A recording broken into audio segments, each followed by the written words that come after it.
স্ক্রিনের দিকে তাকান। আমি যদি আপনাকে প্রশ্ন করি যে এখানে শুধুমাত্র সবুজ বক্সের দিকে তাকানো যাবে না, আর বাদবাকি ২টা বক্সের দিকে আপনি তাকাতে পারবেন। কি আপনার ফোকাস কি বারবার সবুজ বক্সের দিকে যাচ্ছে না? ঠিকই ধরেছেন, আমাদের আজকের টপিকস ফোকাস রাইটিং। ব্যাংকের পরীক্ষায় চাকরি হবে কি হবে না এটা মূলত নির্ভর করে লিখিত পরীক্ষার উপরে। বাট স্পেসিফিক্যালি ব্যাংকের লিখিত পরীক্ষায় চাকরি হবে কি হবে না তার বড় একটা অংশই নির্ভর করে ফোকাস রাইটিং এর উপরে, বাংলা এবং ইংরেজি মিলে, যেখানে প্রায় ৬০ মার্কস রয়েছে। তো নতুন সিলেবাসে কিন্তু অ্যানালিটিক্যাল অ্যাবিলিটিসও খুবই গুরুত্বপূর্ণ, যেটা অলরেডি আমাদের একটা প্লেলিস্ট তৈরি করছেন বাংলাদেশ ব্যাংকের একজন সহকারী পরিচালক, আমার কলিগ। এই প্লেলিস্টে আমরা কিছু সাজেশনের মাধ্যমে খুব গুরুত্বপূর্ণ কিন্তু কিছু ফোকাস রাইটিং আমরা শিখব, এবং সেগুলো কিভাবে লিখতে হয়, কিংবা ওই জাতীয় ফোকাস রাইটিং যদি পরীক্ষায় আসে সেগুলো কিভাবে ক্র্যাক ডাউন করতে হয় আমরা সেটাই জানবো। এখন যদি আমি আপনাকে প্রশ্ন করি, আপনাকে আমি একটা তীর ধনুক দিলাম, দিয়ে বললাম যে আপনাকে একটা গাছ থেকে আম পাড়তে হবে, যে আপনি তীর বা ধনুক দিয়ে আপনি হচ্ছে যেখানে অনেক আম আছে সেখানে টার্গেট করতে পারেন, অথবা আপনি খুব মনোযোগের সাথে নিশানা ঠিক করে যে কোনো একটা আমকে পাড়ার চেষ্টা করতে পারেন। প্রথমটা কিন্তু ফোকাস রাইটিং না, দ্বিতীয়টাই হচ্ছে ফোকাস রাইটিং। তাহলে ফোকাস রাইটিং কি? কোনো নির্দিষ্ট একটা টপিকস বা বিষয়ের উপর থেকে কোনো ফোকাস না সরিয়ে ১৫ থেকে ১৬ মিনিট খুব স্পেসিফিক লজিক্যালি ডিপ থটস হলো ফোকাস রাইটিং। আমি বলছি ডিপ থটস। এটা কি মুখস্থ করার জিনিস? মোটেও না। এটা কি কমন ফেলার বিষয়? That is questionable thing.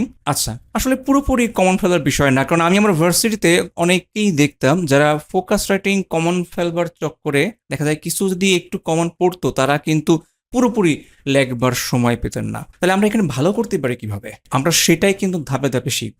আমরা জানবো যে কিভাবে ওয়ার ফ্রেমিং করতে হয়, কিভাবে তাৎক্ষণিক ম্যাপিং করে অজানা বা খুব কম জানা টপিকস থেকে একটা গোছানো লেখা আমরা সামনে আনতে পারি, কিভাবে একজন পরীক্ষক আপনাদের লেখাগুলো পড়তে চান, তারা কি কি দেখবেন বা দেখেন, এই সব কিছুই কিন্তু আপনারা পাবেন আমাদের এই চ্যানেলে।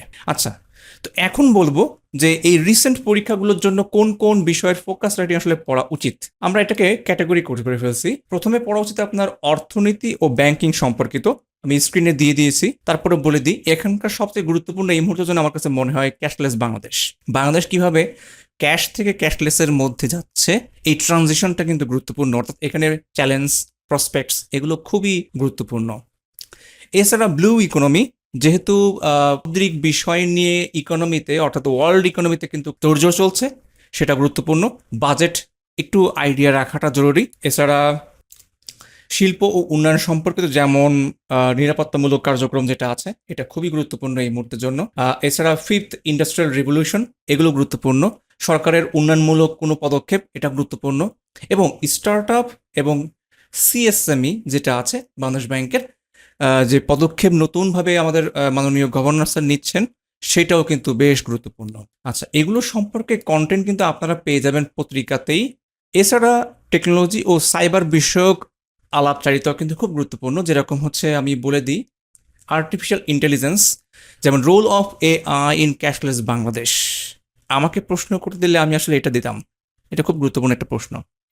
এছাড়া challenges for adaptation of artificial intelligence in Bangladesh, এটাও বেশ গুরুত্বপূর্ণ।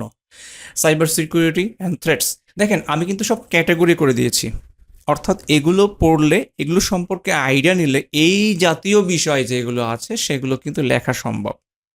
এছাড়া আরও একটা বিষয় বেশ গুরুত্বপূর্ণ, সেটা হচ্ছে ওয়ার পড়ার দরকার নাই, আমার মনে হয় না ওয়ার গুরুত্বপূর্ণ, কিন্তু গ্লোবাল আসপেক্টসে ওয়ারের কারণে যেটা ইকোনমিক ক্ষেত্রে কি ভূমিকা রাখতেছে সেটা আসলে গুরুত্বপূর্ণ।